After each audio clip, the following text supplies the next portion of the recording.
Welcome to the Greater Sarasota Coaches Alliance. And this is our November meeting. We have an amazing speaker. We will start the way I start all of my meetings with the 4 guidelines. And so the guideline is whenever time we get started is the right time. Whoever shows up are the right people. Whatever we get done is enough. And when it's over, it's over. Take the lessons and move on. So as people will continue to be coming in and joining us, I'd like for those who are already here to be able to take a minute, introduce yourselves. We'll have a conversation for a few minutes, and then we'll go into our speaker. So, hey, Jeannie, you managed to join. Lovely to see you. Thank you. Nice to be here. Hi, Lynne, Brisbane. Hello, Jeannie. Looking forward to your talk. Thanks. So Christine is still not connected with audio. Lisa, you video turned on, but there, I think you're coming into focus. Okay. So lots of fun things. Claude, just so everyone knows, Claudette is with Sarasota County government, and she is in the cubicle world. So she will not be coming on camera or unmuting, but she'll be chatting. So Claudette, thank you for introducing yourself. For those who cannot see the chat, Claudette Edison from Sarasota County, lovely here in Sarasota, Florida, Sarasota County government. Thank you, Claudette. Tell you what, I'll go first because there are people here who I haven't met. I'm Jackie Simmons. And besides being the facilitator today, I'm the creator of Conscious Retriggering and the director and co-founder of the Teen Suicide Prevention Society. I've been a member of the GSCA for many years and was a visitor for many years before that, where I bounced in and out of town and in and out of meetings. So when you are introducing yourself, please tell us what you want us to know about you. I do live in Sarasota, Florida. So what you want us to know about you, where you're dialing in from. And the third thing I did went right out of my head. So it'll come back to me. Oh, whether or not you're a member of the GSCA, just so we know member guest and we can greet you appropriately. So we'll just go around. Lynne, would you like to introduce yourself? Actually, I'm going to have you, I see more people popping in. This is lovely. Okay, cool. Yeah, go ahead, Lynne, introduce yourself that way, and then we'll have a longer introduction when you speak. Yeah. So Lynne Brisdon, Master Certified Coach. I'm a guest. Thank you to the Greater Sarasota Coaches Alliance, a guest today to present, and thank you to Phyllis Muffson who invited me. I'm coming to you from wet Bellingham, Washington, where I'm currently residing, and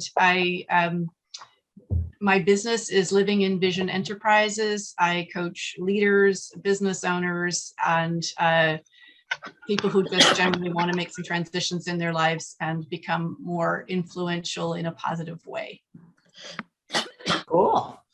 Okay. So coming around my screen is actually the easy way for me to try to keep track, but it may not work as people are moving around my screen. So Zoom has 2 options for us. One is you can raise your digital hand and then I can keep track. Otherwise, I'll let you guys keep track of who has introduced and who hasn't. Claudette introduced herself in the chat, so I will just copy and paste that for people who couldn't see it before. And Lisa, why don't you go next? Hey everybody, it's Lisa actually. Lisa, thank you. My mother threw an extra S in there before it was cool. Anyways, I actually am from BC, Canada. And I know Lynne, but I'm just starting a life coaching and career coaching business. And I am kind of interested in sort of the energy, getting people kind of used to their energies and healing and bringing that a little bit into my coaching practice. So yeah, thank you for having me. You're welcome. All right, Kent, you're up next, and then Stephanie. Yeah, I'm Kent, certified court mediator in the state of Florida. I've been doing it for years. I'm just a guest. I've known Jackie for many years. She's so competent. I mind-body medicine coaching. I was trained mainly to teach doctors meditation. We lose 400 to 500 doctors a year through suicide, and the ones that don't commit suicide end up on drugs or alcohol. Seems like most of the society. So that's what I do, and lifestyle and things like that. That's it. Thanks. Thank you, Ted. Stephanie and then Deb. I'm Stephanie Markuski. I'm an ADHD life coach, and I help overworked, stressed out moms dealing with their own ADHD and their kids' ADHD. Find structure, support, and systems to get back on track. I need to work on my 30-second speech. Where are you dialing in from? And are you a guest or a member? I am a member, and I'm down in Nokomis, almost to Venice, Florida. Cool. Deb and then Mona. Hi, Deb Nazafero. I still do the same thing, coaching and consulting for specialty food companies. 20 years, Gestalt trained, OD, coaching certification.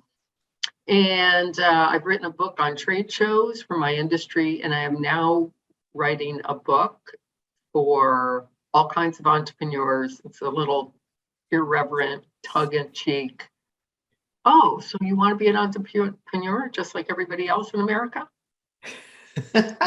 Stay tuned. And we will do more announcements at the end of the meeting. So don't worry, we'll get everybody a chance to say what's happening in their world. So for right now, name, what's special about what you're doing, where you're dialing in from, and whether or not you're a member. Mona and then Nina. You guys keep moving around on my screen. Okay, here we go. I'm Mona Baker. I'm from Sarasota, and I am a movement therapist practitioner, and I help and I work with dance professionals who are experiencing pain, and I help them to relieve that pain through mind-body engagements. Energy is a big factor that I work with when I help them to release the trauma in their muscles. So I'm really excited to be here and to hear what you have to say about that, Lynn. Thanks so much. Thank you, Mona. Okay, Nina, then Christine. Hi, everyone. I'm Nina Schmidt. I live here in Sarasota, work for USF. I'm an instructor of finance and real estate. I've been doing that since 1998, really, so a long time. And I believe that teaching is the same as coaching. So I've learned an awful lot from this group, and I'm so appreciative. And I'm a member, have been a member for several years. And I can't wait to see everybody next month for the in-person Christmas party. Yay. All right, Christine and then Marilyn. Hey, I hi. am. Oh, which Marilyn? Is there another Christine Marilyn? first, Christine Oh, I'm first, sorry. and then Marilyn. Okay, Marilyn, I didn't. Okay. Sorry. You're ready. I'm Chris Hannafin, and I have a doctorate in counseling psychology, and I'm also certified nationally for coaching. And I just finished exercise, and I'm not totally ready. But I I'm a psychotherapist primarily, and I've done career coaching for 25 years, though, to help people find work that they'd love to do. But right now I'm focusing more for the past most of my career on mind-body practices, especially one called NET, Neuro-Emotional Technique, which is now being taught to the doctors at Jefferson Hospital. There's the new Department of Integrative Medicine, medical doctors, integrative medical doctors, the first in the country at Jefferson, and they're required to take the program, which I do. It's a mind-body holistic method based on acupuncture, thousands of years of knowledge, and how we have conditioned responses neurologically, et cetera. So it's excellent for anxiety, depression, fears, phobias, compulsions, et cetera. So, And I'm Wow. hail from Florida, and I'm not not in the coaching group officially, although I've come to it for the past 12 years living here. Thank you, Christine. Marilyn, then Jean, and then Cheryl, and that will complete our circuit. I am Marilyn Gansell, and I live in Sarasota. I'm a member of this group. So glad to be back again because I have been away for a little bit. Been busy writing a book with a co-author coming out January 18th called Saved by Sport. It's very inspirational, and he and I do commentaries about the interviews that we have created and in the book. I want to call myself a positive performance coach because I help people discover the confidence to stand up, speak out, and take control of their lives. And while I was finishing up this book, I realized I really want to get back into coaching or really get into coaching. And so I am a member of the ICF, but I'm also been taking courses, took a personal resilience course, and I took a body, mind wellness course. And I have my business card all made up because I'm starting in January. I have a couple of workshops already ready to go. My website I built myself. The book website. Marilyn, would you give us some more of this at the announcements at the end of the meeting? Oh, sure. Okay, that would be awesome. Okay, because you've got a lot going on, honey. I do have a lot. Yeah, cool. Okay, so Jean, is it Jean or Jeannie? It's Jeannie. Hi, Jeannie. And hi. So I sort of introduced myself before, but I'll give the full thing now. I live in Victoria, Minnesota, and I'm an executive coach as well as an OD consultant. I'm also trained in Gestalt, OSD, and Cape Cod model for working with individuals, groups, and whole organizations. And right now I'm putting a lot of focus on something called Axiogenics. It's the work of Robert S. Hartman on what we value and how that drives our unconscious bias. I also asked a quick question, if anybody knows James Arnott in this group. I know he's living in Sarasota, so I think he might belong with all of you. And yes, I'm connected with Lynne through several different things we've done together. So looking forward to the chat today. Thanks. Cool. All right. And that brings us to Cheryl. And then we have the other Deb who might be able to introduce herself. We'll see. I know who it is already. I got to pee. Okay. So Cheryl. Hi, my name is Cheryl Brining. I'm a member. I live in Lakewood Ranch, just north of Sarasota. I am a retired teacher and guidance counselor. I'm certified coach. I do most of my clients have ADHD. I have ADHD training through Adhd. I work with parents, ADHD individuals of all ages, especially children and teenagers and college students. Let me see. And that's about it. I have a few things working that I have working up in the next few months, but I'll talk about that later. Thank you. Thank you. Awesome. Okay. So Leslie, if you want to do a quick intro of yourself, and I'm going to pop into the chat some of our guests who introed via the chat, including our guest 1111 and Claudette Edison. So their intros are in the chat. Leslie? Yes. Hi. I apologize. I can't put on my video at the moment. Jackie, I want to thank you so much for stepping in at the last minute and facilitating in my place. I really appreciate that. Lynn, I apologize for the last minute switch. You've handled it gracefully. I'm an executive coach. I deal with high performance, successful people who have difficult and challenging behaviors. And that's putting it mildly. So I help them grow up and behave themselves and get a life. That's the informal way to say it. And with my apologies, I'm only going to be able to listen for a little while, but I'll catch up on the video. So thanks very much. You're very, very welcome. Awesome. Okay, a little bit of housekeeping. When the presenter starts, I'll ask everyone to mute if they haven't already. Lynne is going to give us the good orderly direction on how she wants everyone to handle Q&A if they have questions while she's presenting. And without further ado, Phyllis Muffson introduced Lynne to our community as a speaker, and she is bringing us into a unique intersection of modalities. So Lynne, take it away. Okay, thank you so much, Jackie. And I'm going to share my screen here for a presentation that I've called. When Phyllis reached out to me, she says, what do you want to present on? And I said, let's call it Energy First, how spirituality and energy healing intersect with coaching. And that actually just popped through as I was writing. And it's really about me coming to an awareness, the decision to really make this energy first a component of my brand. As I distinguish myself from many other coaches in the world, I felt it was high time for me to embrace and not marginalize my foundation in spirituality and energy healing that I did long before ever becoming a coach. So that's what I want to talk with you about today.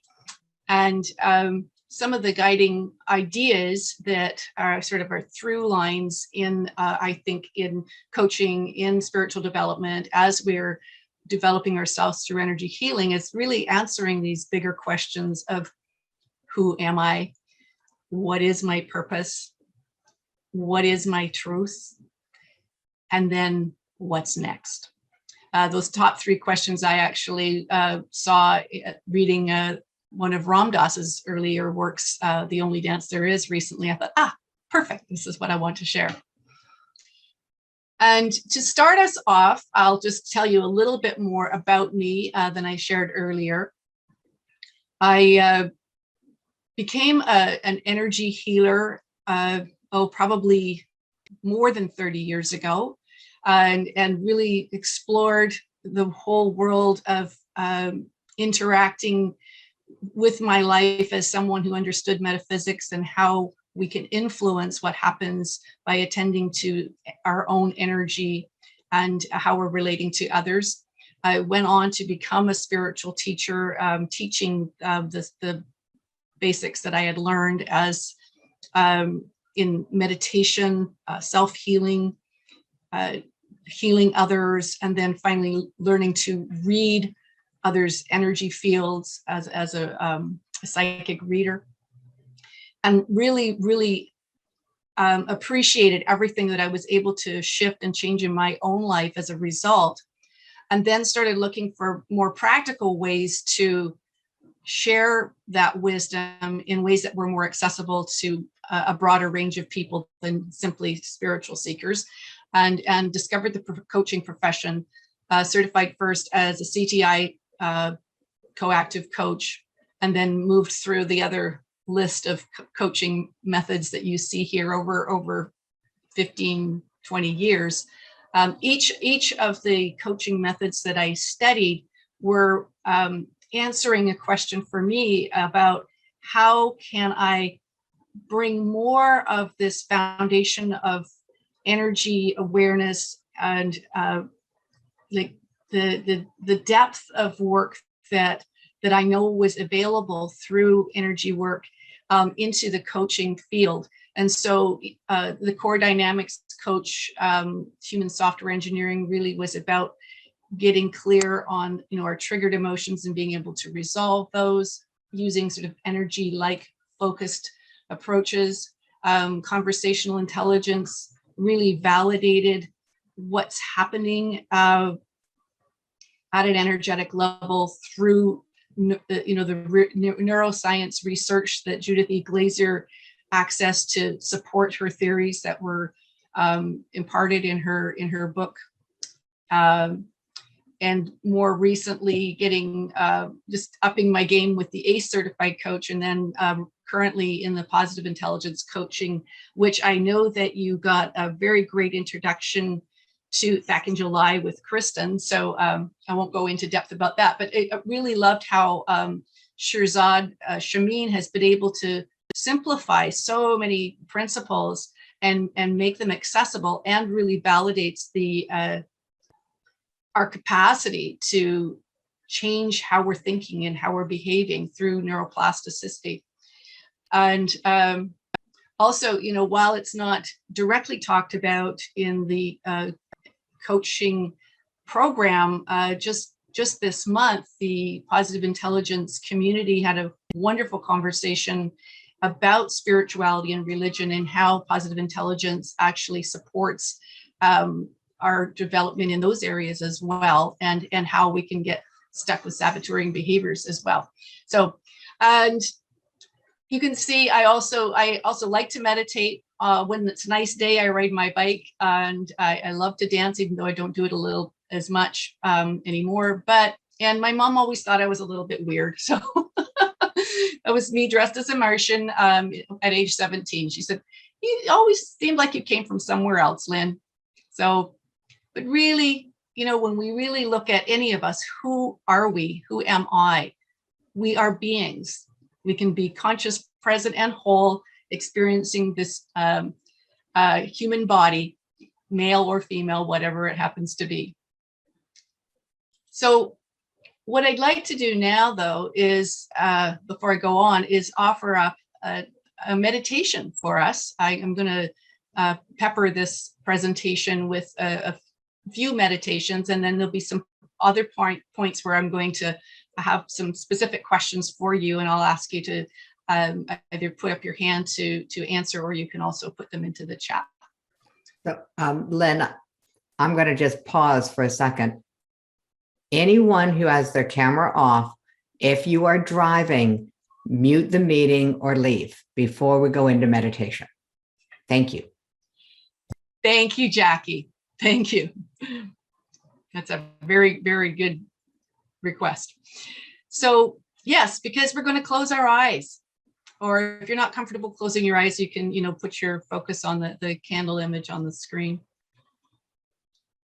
And just take a moment to check in, turn inward, check in with how you're feeling in your body.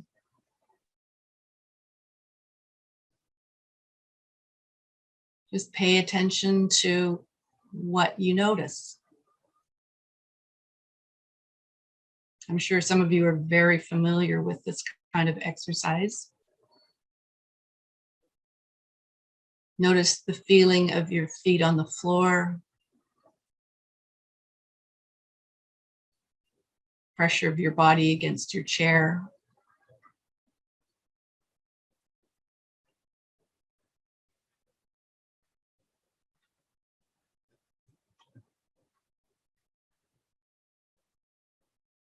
Notice the sensation of breath moving in and out of your lungs.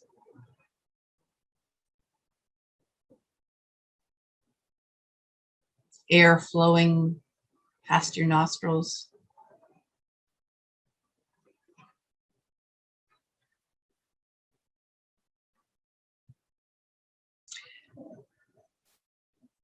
And then put your awareness on the energy flow through your body.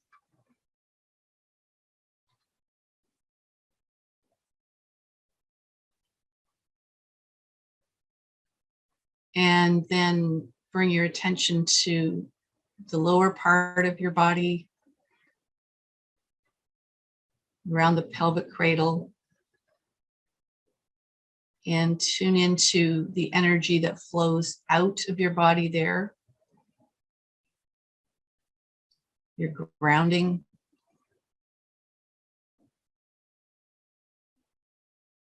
Like any electrical circuit, your body really benefits from being grounded.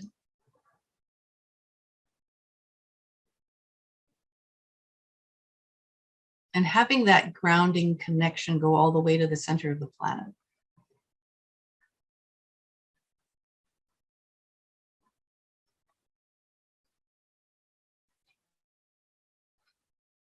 Just notice how being grounded affects your experience, your sensation and being in a body.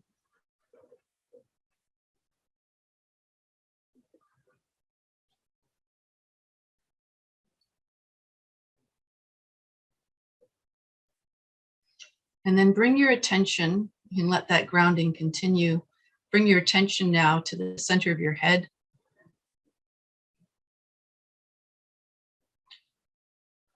And, you know, if that's not familiar to you, you can, you know, put your fingers right at the, in front of your ears at the temples and imagine a spot right center between them.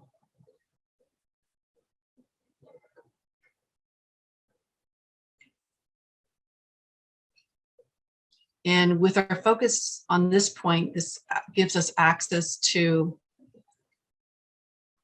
a centered position that allows you to observe what's happening in your body, observe your thoughts without becoming them. Be aware of what's happening in your body and around you from a place of neutrality,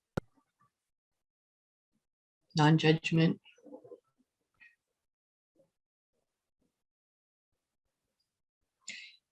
And it's also, that centered position allows you to see clearly. It helps you to access that sixth chakra, clear seeing.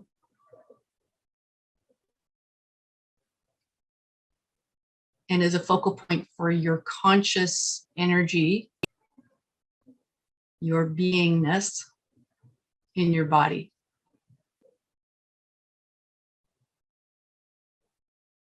And from this centered point, we can start to tap into, connect in with the essence of who we are as a being. The label I give that is, you know, as a spirit. You may have other names for it. And then with your awareness on that centered point, you can bring a spark of light into that center point, that being the spark of your own divinity.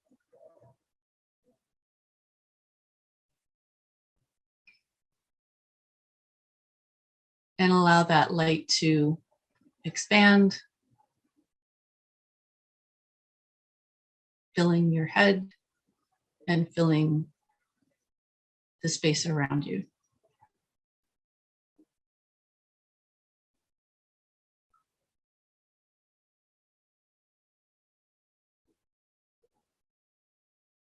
And then take a deep breath.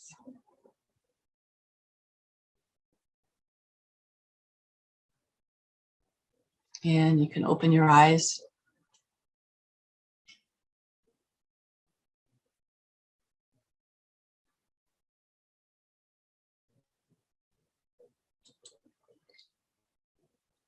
And if you'd like to perhaps pop a word or two into the chat to describe what that experience was like for you, please go ahead.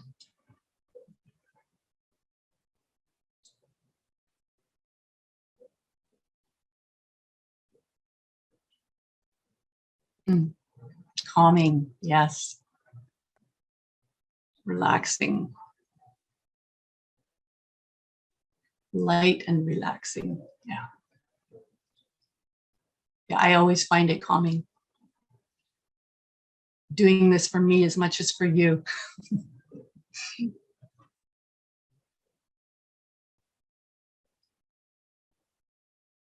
And peaceful, yeah. So,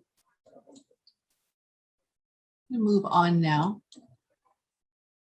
What I was also curious about is, like, how do you know for yourself? Maybe you have different practices that you use to connect in with the essence of your being. How do you know for yourself that you're there, connected with that deeper part of you? And how does it register in your senses? And I know for me, when I get into that really calm, relaxed state, there's a particular color that comes into my visual frame, even with my eyes closed. I like that feeling of calmness. Anyone want to offer what they experience? You could raise your hand, unmute.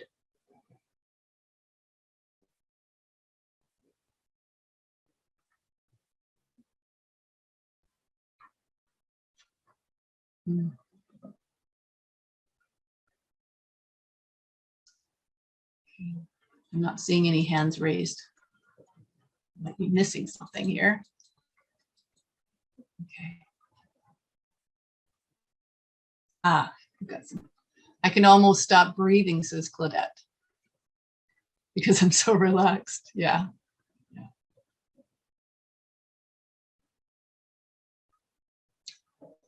And I love this quote here. I found this. I was on a contemplative walk. Actually, last week I was in a very, very hot, dry place in Arizona. I went on a contemplative walk and saw this. When we get really quiet, we can hear more of that internal sense of ourselves, our inner voice. We'll move on now. So another idea I wanted to share with you, when we connect in with this sense of our deeper sense of being, feeling connected to the earth, this gives us the access point to knowing ourselves as a spiritual being. And I think no one said it better than Pierre Teilhard de Chardin in his quote that we are not human beings having a spiritual experience. We are spiritual beings having a human experience. I was introduced to this idea through Jean Houston's autobiography, A Mythic Life. And she talked about, part of her story was actually meeting Teilhard de Chardin when she was a young teenager. She was literally running her dog through the park and bumped into him, which started a lovely relationship, deep conversations she had with this man who she knew as Mr. Teilhard. Only learned many years later that he was a Jesuit minister and wrote a very, very seminal work called The Phenomenon of Man. It was ahead of its time. And he not only imparted this idea of, being a spiritual being, but also he would ask her, what is the butterfly of Jean? Who are you becoming? We think of the seed of a tree that becomes a tree, or the cocoon that becomes the butterfly. What is the seed of you, and what is it becoming? Which speaks to me about purpose as well. And so when there's that alignment between that essential essence of who we are and what we're here to become and to do on the earth, to me that's where we find the deepest level of fulfillment. And I think as many of us work as coaches and practitioners, we're ideally connecting our clients with as well. And Jean Houston also talked in that same book about the hero's journey, the work of Joseph Campbell, and how anything that we're envisioning for ourselves and moving towards, it takes us on the hero's journey. And then Campbell himself also talked about the ultimate journey being the path to enlightenment, and really becoming fully aware of our spiritual essence and presence. And so, we often end up working with people on that, and for ourselves, looking at, what is my purpose? What is it that I'm here to do? And how am I aligned with that? And I'm sure most of you have explored that for yourselves, looking at what is your purpose, and how is it that you feel that you connect with your own purpose? What are the ways that you feel that you're on track with that? And if you'd like to unmute and maybe say a word or two or pop something into the chat, please do.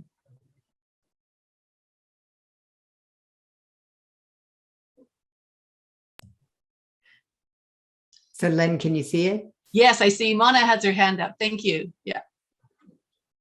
And you please unmute yourself, Mona.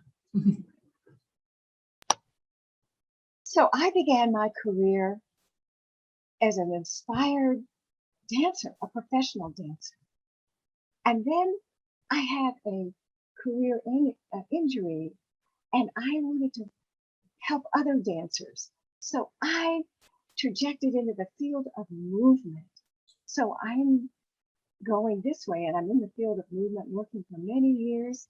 And now I'm rounding back to my original purpose, working with dance professionals and helping them.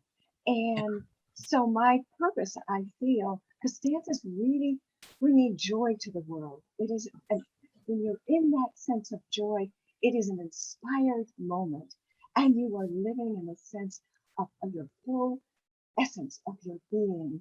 And so I have had this crazy route, but I'm back, and that purpose has that little light that you talked about. It's now really angled to where I need to go. So, thank you, Mona. And I can just see the effusive beaming that you express as you talk about that. It's wonderful. And so, yeah, there's that something when we get that alignment, there's this inspiration, this charge of positive energy that's like, yes, this is it.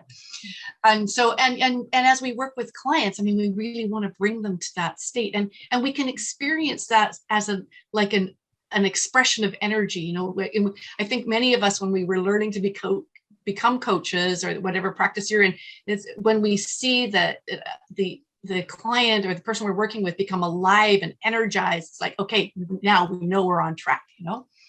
So, and Mona, I loved how you found that, you know, it was an injury, something that took you off your path that actually brought you to an even deeper experience and progression in your life. We often talk about the wounded healers, you know, who find our purpose through our own challenges. Yeah. Okay. And so for me, my own purpose really began with a quest for more energy. I felt, well, actually before that, even as a young child, I was fascinated by things that I couldn't see or touch. I was fascinated by the sunlight sparkling on dust motes, you know, passing through the space when I was just watching, you know, quietly just noticing things, and thought maybe there's fairies landing on those little dust motes. It was just this curiosity about what's there that I can't see. And then later on in life, I was introduced to the idea of yoga. I was at postpartum and feeling quite a lull in my energy and wanted to kind of reconnect with some vitality. I started going to an exercise class, and the woman who was teaching it involved some of the yoga moves in our workouts. And then I bought Richard Hittleman's book on yoga. It was the 8 ways to correct your health and well-being. And this idea of body, mind, spirit union really connected for me. And I was living in a very remote community at the time. And so there wasn't opportunity to really explore that further. And it was way before the days of the internet. And I found a friend who introduced me. Actually, I went to a yoga class in another community, and she introduced me to all of these books, and she sort of became my teacher and guide at the time. And then I had this idea, though, that I wanted to study more about this whole idea of spiritual development, but I kind of parked it on the side because I was the mother of a young child and living in this small community. I'm just noticing another comment about, I know I'm aligned with my purpose when it's almost effortless. Thanks, Claudette. Yes. I also noticed that conversations with certain people were very uplifting. And it was partly the things that we were talking about, but it was also just being in their presence that made me feel better. And I thought, what is it that these people have that I don't have? And I want some of that. And so just being curious about that. And then I had kind of a vicarious healing journey and watching my mother go through a very difficult time. She was struggling with her mental and physical health, and the physical experience, she had this nervous twitch in her face that no one could understand. The doctors couldn't figure out why it was there. She became very deeply depressed. Unfortunately, my father left at that time. I won't go into his reasons for why, but it was really devastating for my mom. And she was seeing a psychologist at the time. And the psychologist says, nobody seems to have an answer for this. Maybe you'd like to go and see this spiritual healer that I've heard about. Maybe she has something to offer you. And so my mother did. And she said that the very first experience, it felt like the weight of the world was lifted off of her shoulders. And of course, she went back to see this woman time and again. And this woman was also bringing through channeled information. And my mother picked up some of the little booklets that they put together, and she brought some of them with her when she came to visit me. Now, at the time in my early 20s, I was quite perplexed about energy and, why did 3/4 of the population believe in reincarnation and, the religion that I was raised up in didn't? What was going on with that? And I would analyze it to the point where I would drive myself practically crazy trying to figure it out.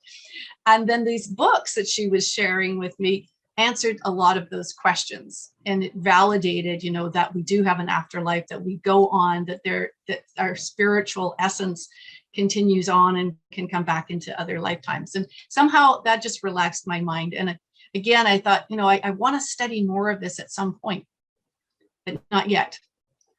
Eventually, I found myself back in the big city. And I decided that I needed to go back to school, get a career. And I was in another new relationship. And I hit a point where I felt like I was struggling. I was struggling in my own life, and I wanted things to be better. And then my mother had met someone who was taking a course in psychic reading. He gave me a reading, and he gave me some information that was really helpful. And he says, and I would love for you to visit this healing clinic that I go to where I'm doing my studying. So I went along and I received a healing. It was quite lovely. This picture here is someone receiving an energy healing. It's, working with the 7 major chakras and the energy flow through the body. And I decided I was going to sign up for some classes. And so I went over the next 12 to 15 years. I went through every single class that they had. And I was able to shift and change a lot of what was going on in my life.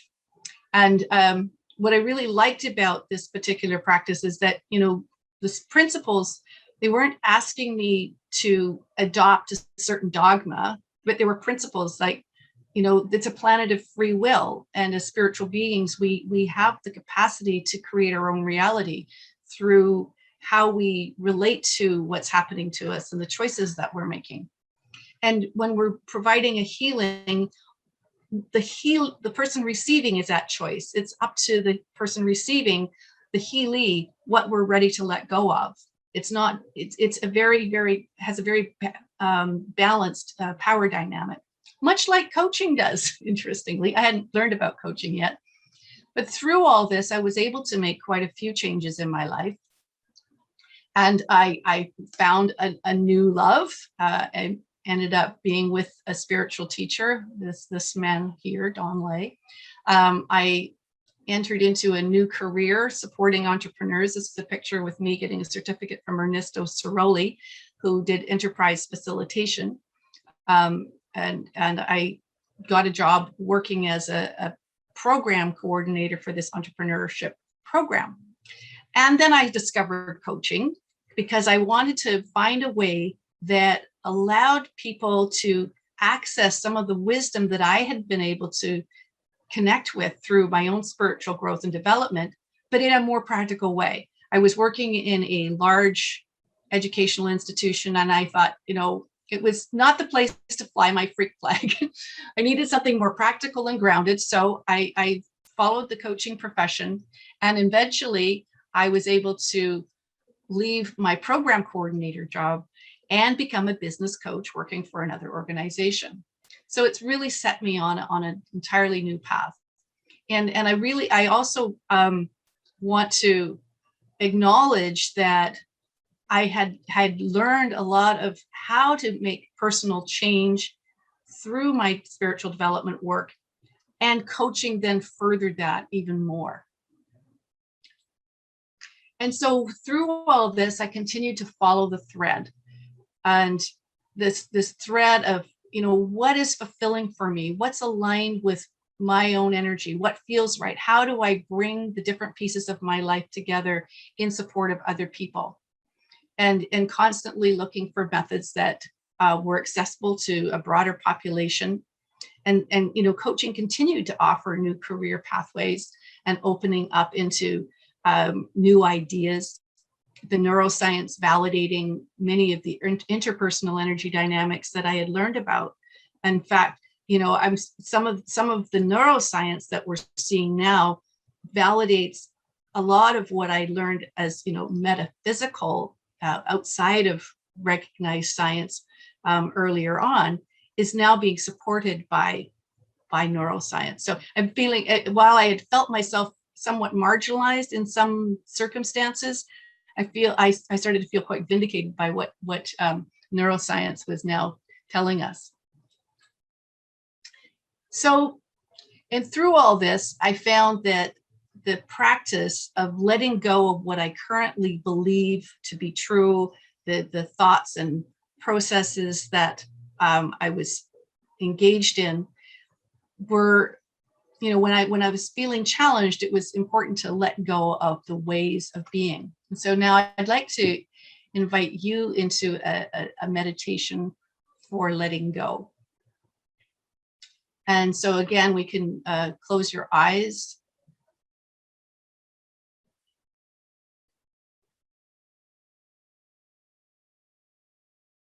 And feel yourself as being centered and grounded.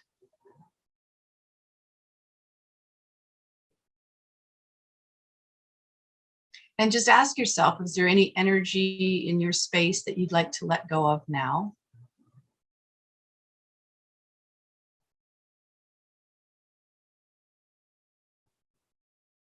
And you can simply send that down your grounding.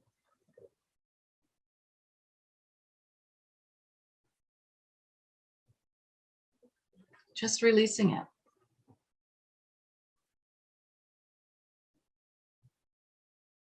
Also be conscious that sometimes the things that feel disruptive are there to be accepted,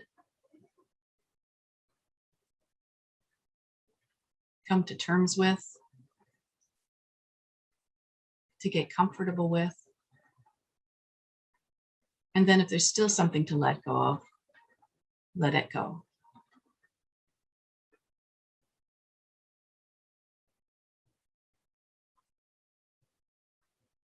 I'm sure you've all got your own practices for releasing and letting go.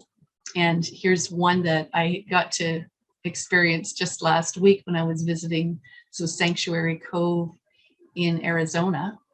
We can do more of a physical walking meditation through a labyrinth. And as we go in, we can let go, shed, clear away whatever concerns are perturbing us. Come to the center in connection with ourselves, reflection, prayer, listening, receiving, to get new inspiration, and then bring that back out again.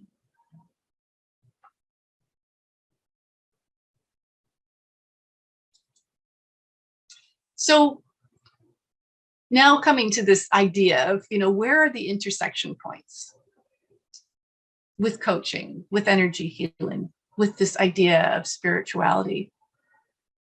And I've, kind of shared with you as I've been telling you my story about where I've seen the connection points and the through lines. And I'm curious if what has occurred to you or what you're aware of where there's similarities or maybe differences between these three disciplines, or these, not really disciplines, but these three areas of interest or practice. Anybody have any thoughts about that they'd like to share? And if you've gone into meditation and they're still in meditation, maybe perhaps come out.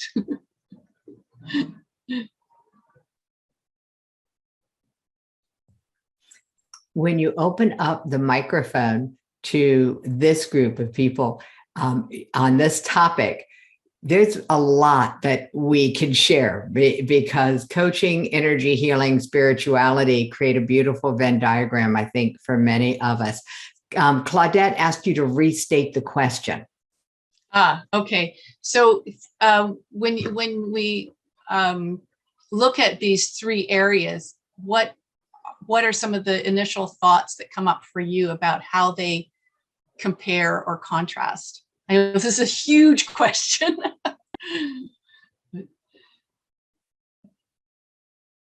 So bringing I'll parse it down for myself.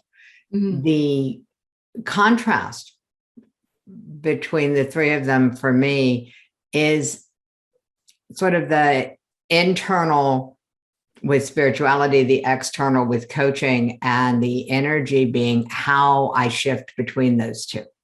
Okay. Thanks, Jackie. Yeah. Anyone else venture to comment on this? And there's no right answers, of course. Mona?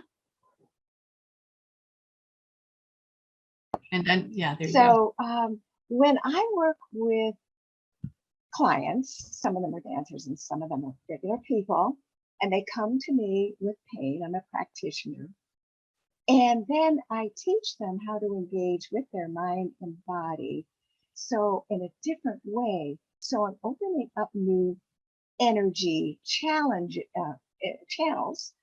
And that when they actually open those up and they begin to connect and move with gravity on the rebound, they interestingly respond.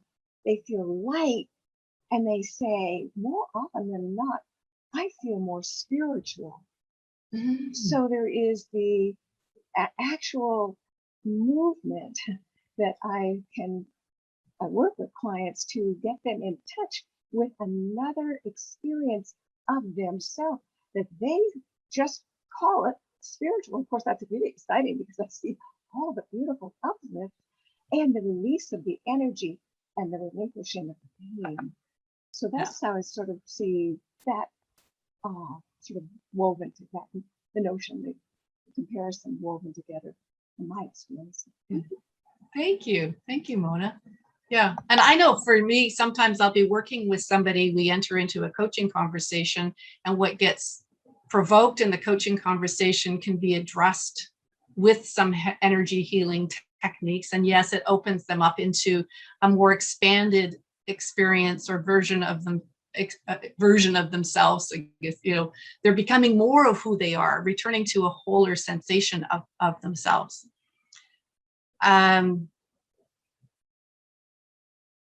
Claudette says, we are coaching human beings who often need energy healing and spirituality to enable their effectiveness and brings out the best self. Yeah, lovely.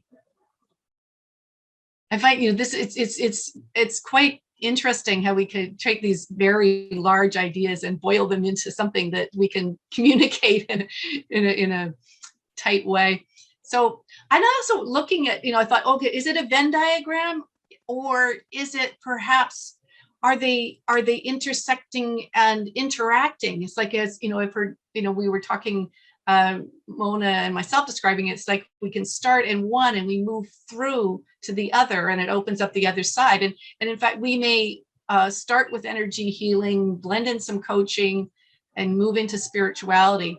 And so I started playing with it, you know, being more of this layered diagram. And then I thought about it more, and with each cycle through this, we tend to expand. We become more of who we are. We're not becoming something else, but accessing, even though we think we are fully who we are, there's always more. And if we layer that in with I think it's Carol Dweck's growth versus learning mindset. No, sorry, there's a fixed versus growth mindset, and, you know, moving into growth and learning, that as we continue to not get caught in this is who I am now, what's next, you know, and always looking at what's the next step, where am I moving, what am I moving into? And so as we kind of take these ideas forward and look at, you know, the work that you're already doing, and these are some of the other questions that kind of popped up for me. And I'm not looking for specific answers right now, but just, you know, considering for yourself, you know, how is it that your methods support your clients through change? You know, how do you talk about that way, in ways that's meaningful to them? And how is it that we're empowering our clients to do their own work, you know, as practitioners? How is that best supported by some of these ideas and concepts that we're talking about today, and maybe others that you use? And of course, there's all of the key areas of focus that we bring our clients through. There's more than the ones listed there. And then ultimately, who are we being in relationship with our clients? You know, how are we being our best self in support of them?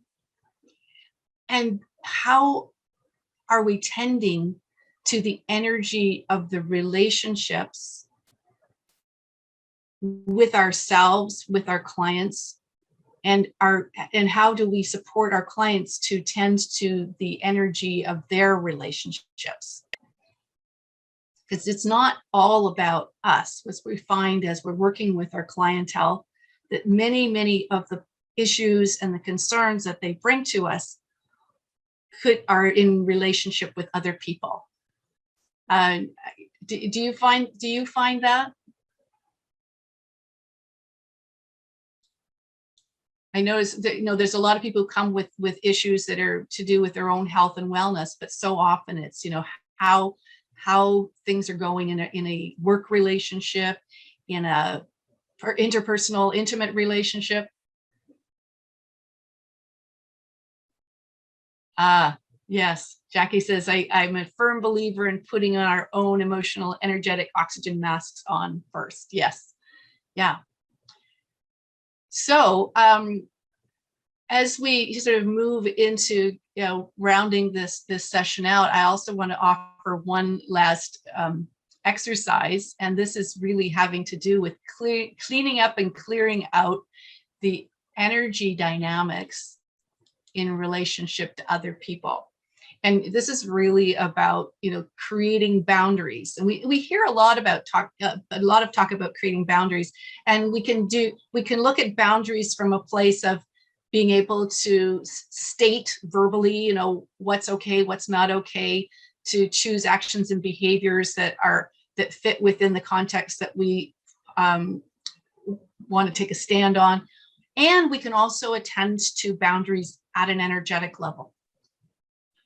And so to do that, I'll ask you to close your eyes, or at least just fix your gaze, so that you can pay attention to the energy field around you. And it's actually helpful to do this with open eyes too, because, you know, when we're interacting with other people, we're often got our eyes open. And just notice that field, excuse me, water. That the field of energy around you, your aura, goes out so far and then it stops.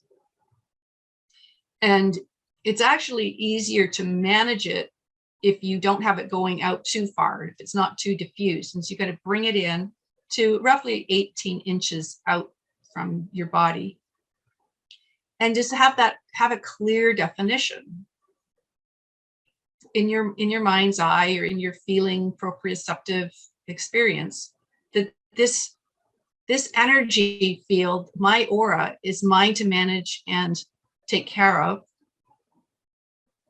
And that it's a reminder, that definition, kind of create an edge to it, is a reminder and definition to anyone else that I encounter that this is my space and please respect that. Now, we're not all perfect. When we interact with other people, there's often energy that flows into our space from others. And if we notice that and we say, this is not an energy that I want to continue holding in my space, then we can have the intention of just releasing that, letting it go, sending it down the grounding, keeping the energy frequency at the state that we desire for ourselves. But then if something sort of moves in and it feels sticky and it's hard to get rid of, you can also think about your energy field as having a clarity, like a window. And that energy moving into your space can just simply flow out again. So that being in a state of non-resistance. It's what we resist persists or sticks. And simply having that awareness that, yes, something moved in and I can let it move out again. I'm not in resistance to it. And in this way, we can become separate from another person's energy field. Because, we enter into that conversation around spirituality, there is the idea that we are all connected. And yet, at times, it supports us not to be entirely connected with another. That it's important as we tend to our own energy field to clear out the energy of others so that we can get in touch with what's most meaningful and aligned for us. And one way of really getting clear on the edges of our boundaries for ourselves and to create a message for other people is to use the concept of a border rose. This is where you visualize or intend to have a rose at the front edge of your aura, and that can act as a symbol that this is space to be respected. And whether someone can consciously notice that or not, it's there, you're intending it, and it's it helps you to get very, very defined and clear about the edges of your aura.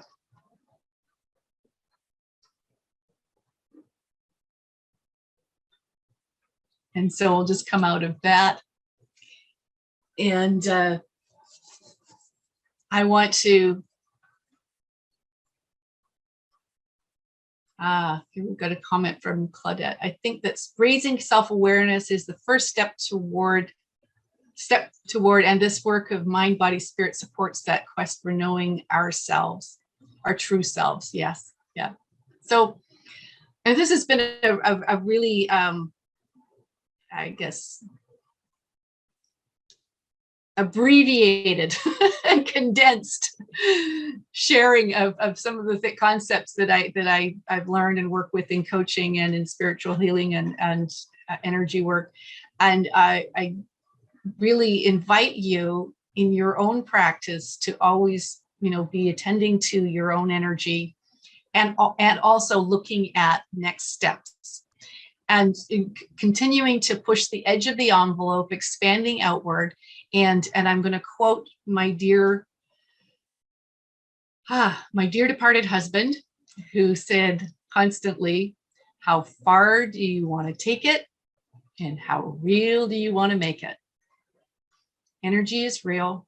And I know that you probably are all on board with that. And I really invite you to keep making that real for yourself in big ways.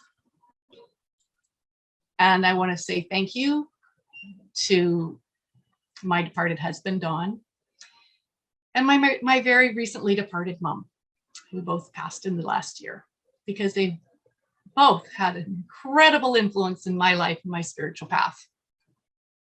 And thank all of you for your time and attention today. And now, if you have any questions. That was lovely, Lynn. I really, really appreciate it. So we will do a combination now of questions for Lynn and of our sharing our announcements.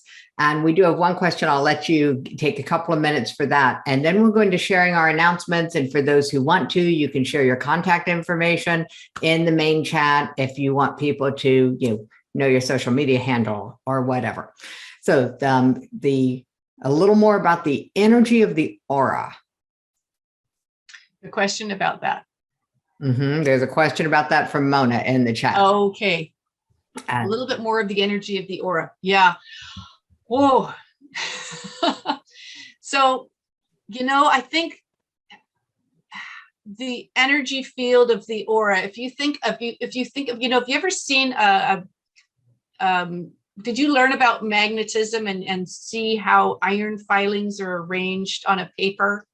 Yeah, when we put magnetism. So, like the everything has a magnetic field, an energy force around it. And so our aura is the force field of energy around our human bodies.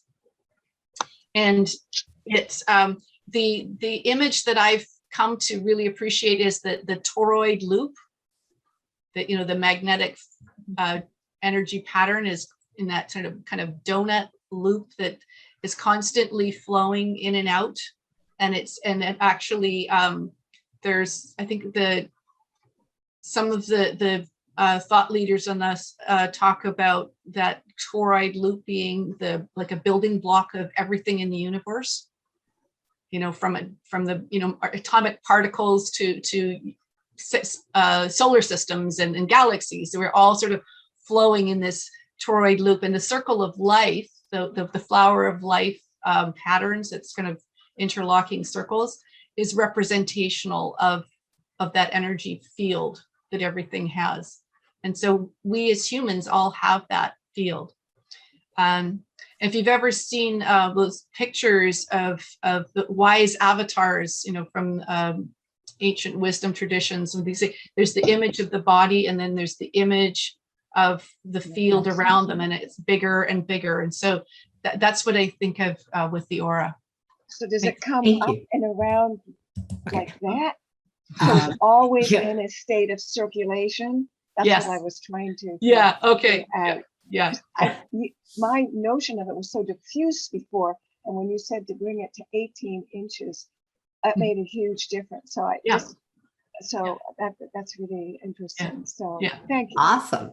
Thank you. And I'm going to pull this together so that everyone who has an announcement can take 2 minutes to share their announcement, whether you have something coming up for yourself, something you want to highlight. I'm going to hold you to 2 minutes with the timer because I want to make sure everyone can have their time for their announcements, because we all have a lot of really good things coming up.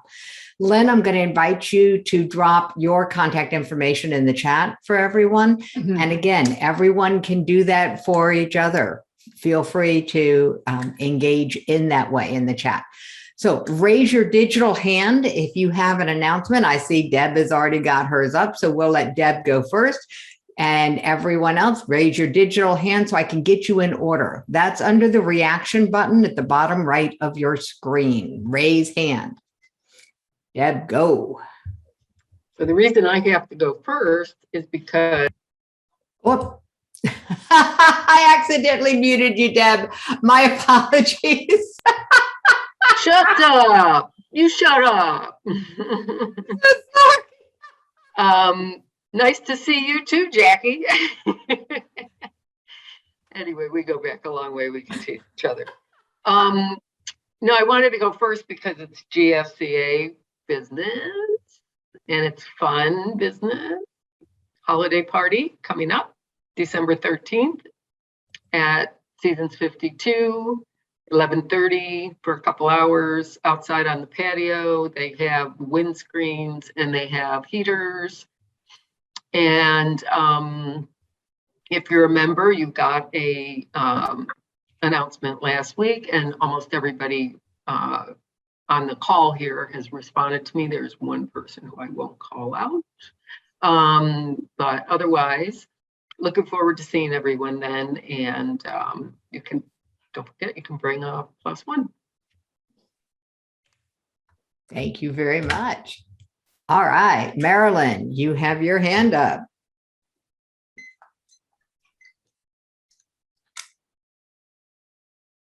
So can you get unmuted?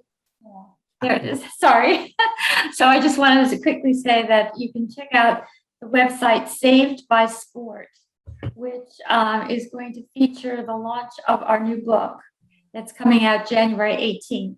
It's in the illustrator's hands right now. You can sign up for updates on the site, and we'll let you know about pre-orders for the book. I need lots of people to pre-order. Please, Kohler Books is putting it out, and I'm really excited. Got it. So cool. That's really important. Please put that website into the chat for people, Marilyn. All right. So other announcements. Who has something new coming up, something that you were excited about, something you were looking forward to other than the holiday party? And so that is a big deal to have the book coming out. And all right, here we go. The Zoom, just so you'll know, Marilyn, if you put the HTTP:/ in front of it, it'll be a clickable link in the chat. Otherwise, it's not a clickable link. Something I learned a long time ago, hard-won knowledge. The Conscious Retriggering program is launching with a 4 flavors of emotional energy masterclass this coming Friday. So it's a free masterclass. This is the culmination of all the years I have been working one-on-one with people, helping them reclaim emotional control over their lives by permanently resolving their triggering histories. And so I'm very, very, very excited about it. And I am, some of you will have received emails with the subject line, "Are you tired of being triggered?" And I've got the magic button going off because I forgot to stop it after Marilyn. So I forgot to time myself, guys. Sorry about that. Whatever is happening as I'm trying to paste this into the chat. But if you got an email from me that says, "Are you tired of being triggered?" This is where it was. I did the class last week. Now I'm having it again on Friday. And there's the course, Conscious Retriggering, is starting in December for level 1 training. And that's something that is like, oh my God, it's really happening. For those of you who've known me for a long time, I've had the certification process. I have coaches now who can assist me to do this done with you class because I couldn't handle a group all by myself. I had to train some people first. And so that's been happening. And I am just about as pleased as I could be.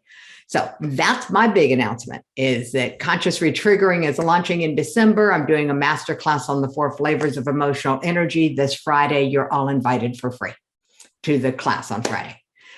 And the link is there for you. Drama dial downs is the redirect I'm using for this, because we could all use a little more of the ability to dial down our drama. Now, that's that announcement. Any other announcements that are coming up? Because I also have a huge gratitude announcement to share with you guys. So I'll let everybody go around again before I take any more time. Anything coming up? All right, you're gonna see this coming really fast, guys. It's happened. My TEDx talk has 60,000 views. Actually, it's almost 61,000. So it's trending still at like 500 views a day. And the ability to impact the life with the nonprofit, the Teen Suicide Prevention Society, which is what the TEDx talk is about, is just like, guys, you have no idea how much I have appreciated the support of this group through that entire journey, because it was 1.5 years to get to a TEDx stage because my stage kept getting shut down by COVID. And then since May, it has been a rocket ride. And thank you, Deb. The link for the TEDx talk, it's on the homepage of the Teen Suicide Prevention Society.com. So I will put that into the chat for everybody. And now it is a free-for-all for 10 minutes. Unmute and talk. Questions, comments, ahas, and yeah, you guys, thank you. I'd like to thank Lynn for some new language. So, I'm a business coach, and a lot of what you said resonated, particularly for me in forming my own life. And living the life I wanted to live, but I hadn't thought of it in that terminology because it's just not the intersection for me. I'm not exposed that often to the spirituality piece. It's not a part of my regular diet, if you will. So thank you. You're most welcome, Deb. And I'm also, I wrote down your name because I'm really intrigued to hear more about your offerings with entrepreneurs and the book that you're coming out with, having found my practical way of expressing my, my skills and abilities as a business coach. I mean, I totally backed into that. I did not set out in life to be a business coach, but that's what I became. So, yeah. Mine was the opposite. I set out as a business consultant, got my coaching certification, and then that opened up all the rest of it for me. Yeah. Cool.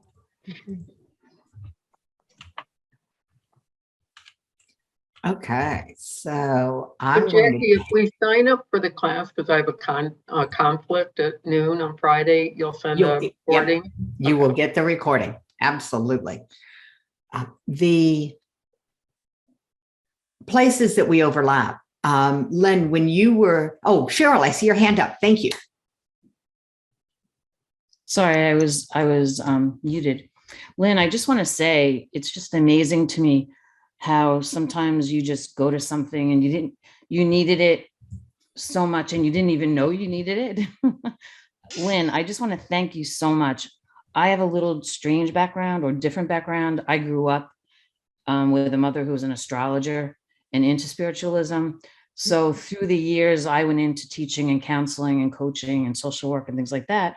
But I've kind of lost through the years the spiritual piece. And occasionally I picked it up. But I was going to say something at the end of this and say, okay, I'm finishing up my, I have to get relicensed in Florida. I'm finishing that up. Then I'm going to go to finish my positive psychology and mentor coach. And then I really wanted to go to get certified in hypnosis in December. And you have just kind of, I don't know what it is. I just feel so energized by, maybe that's not the way I'm supposed to go. Maybe because this is ingrained in me from childhood. You just follow the path where it leads you. And that's always worked for me. Mm-hmm. But I just feel like, okay, now I need to rethink my path. So I just want to thank you so much. It just amazes me how this happens to me occasionally, how all of a sudden I think I'm going one way and all of a sudden I just happen to watch a workshop and it's like, oh no, I'm supposed to go this way. So thank you so much. It was so interesting. You're welcome. Coming from the background I come from, you just restated so many of the things that I've just thought were natural growing up, which through the years I've realized are not. Mm-hmm. I had a very unique childhood, basically. So thank you so much. You're so welcome. You're so welcome. And it's interesting how, depending on who we're hanging out with and the path we take, how much we're influenced by those around us, and how coming back to our own core center can help to connect back. And also just what you're reminding, the woman I visited with last week is a medium, grew up with a family that was very much in support of using one's psychic awareness and astrology and everything. Mhm. So it's just a being in a different camp in some ways. It is. It is. Yeah. Yeah. And it's sometimes hard to, sometimes you want to close down because you don't want to let other people know about it in a strange way. And then other times, like, I actually feel tingly right now because of you. So it's really like, I haven't felt this way in a very, very long time. So thank you so much. I'm choking up. Yeah. Okay. So one of the things that I noticed when you were introducing yourself, Lynn, and you had your slide up, I became aware of my ideal clients for my certification program are just like you. They are multi-certified experts. And as you were going through your list of certifications, I'm like, oh, I have that, and I haven't heard of that. And then you hit the positive intelligence coach. And so I'm going to go ahead and step out on a limb when it comes to people who, through the Greater Sarasota Coaches Alliance, and I'm going to pop into the chat for anyone who hasn't seen this, the grant application to come into the Positive Intelligence for Coaches program for free. So that's the application to get, it's a wait list, and then they'll send you the application when they have the new dates. Mm-hmm. I highly recommend it. If for no other reason, they've got the most amazing flippin' app. It is 100% gamified. And it was just a very intense 7 weeks. And now I'm actually able to offer that as part of my higher level programs. I'm bringing that whole app for consumers in. When it comes to making an irresistible offer, free was an irresistible offer for me to go play with this. And it's the best investment of my time I've made in a while. Why are they giving it away? This is his way of interacting with more coaches. In his mind, the Positive Intelligence Coaching Program is the perfect alongside of any other thing that we do with our clients. It's not an instead of, it's in addition.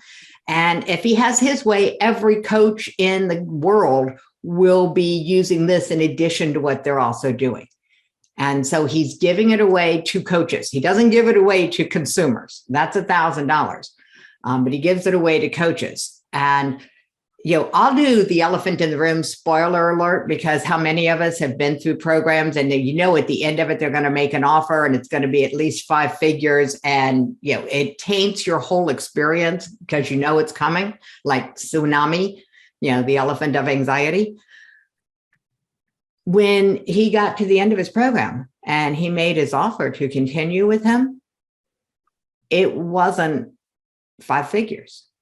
I mean, on a payment plan, it's $100 a month and allows me to bring it into my work with giving away you bringing people in and allowing me to either charge for it or let them have experiences of that app for free. And it was like, you know, okay, I'm attracting a lot of people who are incredibly generous over this last year and who have different business models than anything I've ever seen.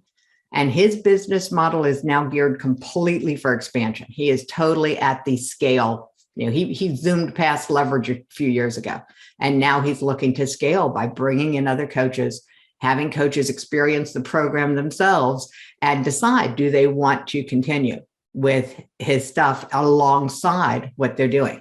So like the GSCA, I found a wide variety of people, you know, a wide variety of certifications in this environment, and people who just, I mean, I heard that it came through the GSCA, but I missed that meeting. I got it through one of my high-end masterminds. You know, I mean, I'm in a 5-figure program that group came in, like the whole group, boom, 150 up. Yeah. And they're set for that level scale. You know, they can take thousands at a time because it's set for that. And watching how that is inspires me that, yeah, maybe I really can scale my own certification program that way. Mm-hmm. Yeah, I think Stephanie's been through it, and I know Phyllis is going through it now too. Oh, is she? Okay. Really? Cool. Yeah, Phyllis and I bumped into each other. We're in the same cohort, not in the same pod, not in the same small group, but yeah, she's going through it, just finishing up. I didn't know Stephanie had been through it. So cool. Yeah, I paid for it the first time, and then now I'm doing it. So you're in the as- coaches version now? Yeah, yeah. Yeah, cool. Yeah, so just to be clear, they have the version that as a student or an individual that they have, it's $1,000 on their website. And they have this version that the wait list is for, which is for coaches and consultants, people who are already in that professional space. Yes, Cheryl. Can you just tell us the exact name? It's in the chat. Okay, I'm sorry. Positive intelligence. It goes by I the see. initial Okay. PQ. Like EQ for emotional intelligence, PQ for positive intelligence. Thank you. Oh, you're very, very welcome. But yeah. And if anybody, I think we're recording this, right? Correct. So when it's recorded, the chat's also recorded. So if anybody needs to reference stuff. And you can click save chat. If you go to where you would type a message in the chat box, you can go to the 3 dots to the upper right of that box and click save chat. It will put it on your computer in your document folder in a new folder labeled, very imaginatively, Zoom. So you can find it there. Okay, last call, Magic. questions, comments, and ahas. I'm sorry, yes, Deb? I said it's magic. Magic. Oh my goodness, I have my new magic wand. Are you ready? In honor of the Teen Suicide Prevention Society, the initials are teaspoons, TSPS. We have engraved teaspoons that we send to our donors. It says, "You are awesome," in the bevel of the spoon. So it's my magic wand. I say, I have a teaspoon and I know how to use it. Whoosh, and everybody gets a spoonful of sugar and they're happier because I love Mary Poppins. Christine, yes. I was wondering if you could please give the name of the book and the author of the book that you were just speaking about that was put in the chat. Was it Mona that read it, or I'm not sure who read it? Cheryl. If you mean it's the Positive Intelligence, is that the book you're talking about? Or Yes. Cheryl? Yeah, that the book is Positive Intelligence. And I was trying to show a picture of it. The author is Shirzad. Yeah, so you can't, with the background, we lose it. All we could see is Fine. Shirzad. His first name is S-H-I-R, Shirzad, Z-A-D. And so it's being put into the chat. Positive Intelligence is the title of the book. Okay, and the author's name is being put in the chat as well. Yeah. It's Shirzad, S-H-I-R-Z-A-D. And his last name is Shamin or Shaman, yeah. Shamin. So I'm done. my foreign language not quite up to this. So Stephanie, lovely. I'm delighted. It's a lot of fun. Yeah. It's a lot of fun. It gave me some good languaging and a really good demonstration of how a class can be run and how it can be structured that keeps people engaged. So yeah. Mm-hmm. Anything else, Christine? Nope. No, that was it. From everyone. Yeah. Details for, I know somebody asked about the times and stuff. It's all on the landing page for the 4 flavors, but I will pull up my calendar. It is noon on Friday. And as always, if you haven't seen my TEDx talk, please watch it and comment. I'm needing more comments to keep in the algorithm of TED. Oh, I think I told people before, but I'll just tell you, TED picked up my talk, TED.com. It's on their website as well, not just TEDx, but it actually made it to TED. So thank you. Did we know what the next, what the January meeting is? Does anybody know? I have not heard. Okay. Nina, I see your hand up. Oh, thanks. Yeah, Lynn, thank you so much for your presentation today. It was really, really kind of you and so spiritual.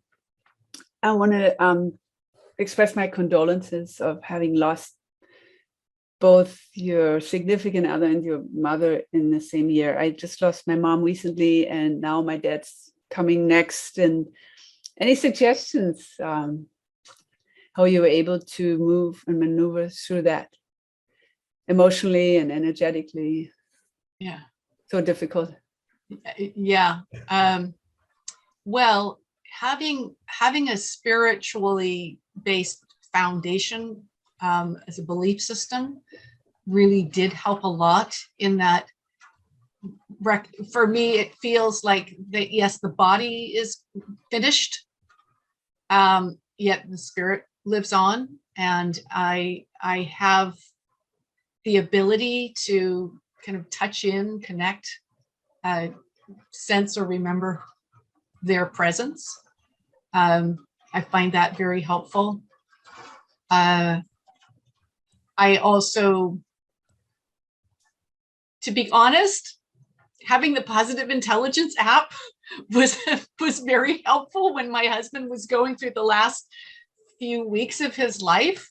I would put my app on and walk. I mean, I could have done that without it, but it was actually quite useful. And one of the reasons I decided to go on and sign up for the certification program. But I think being able to continually touch in with other people that I know who loved my husband and my mother and express our appreciation for who they were and what they mean in our lives was really useful.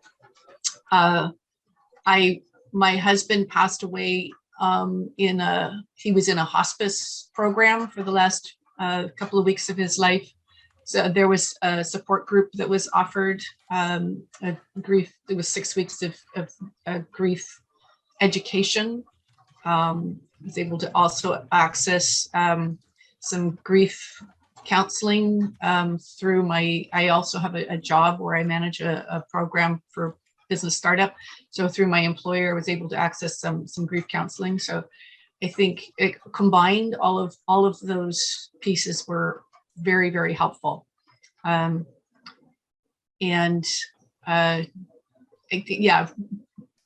Reach out, get those resources that are available to you and take advantage of them, because it's you don't know, no one can tell you what grief is. It's going to be unique to you, how you experience it. And nothing's wrong, and it's all right.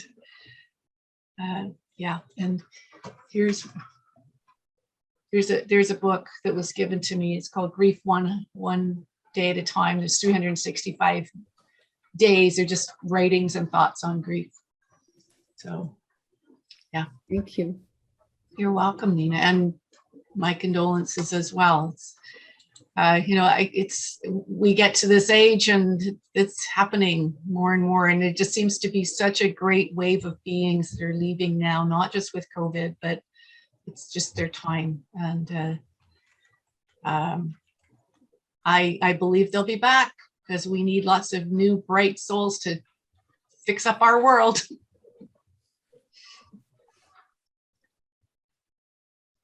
Absolutely. Thank you. So I made a note that I'll keep the room open. I will stop the recording. And for anyone watching the recording, remember to check the chat for the links.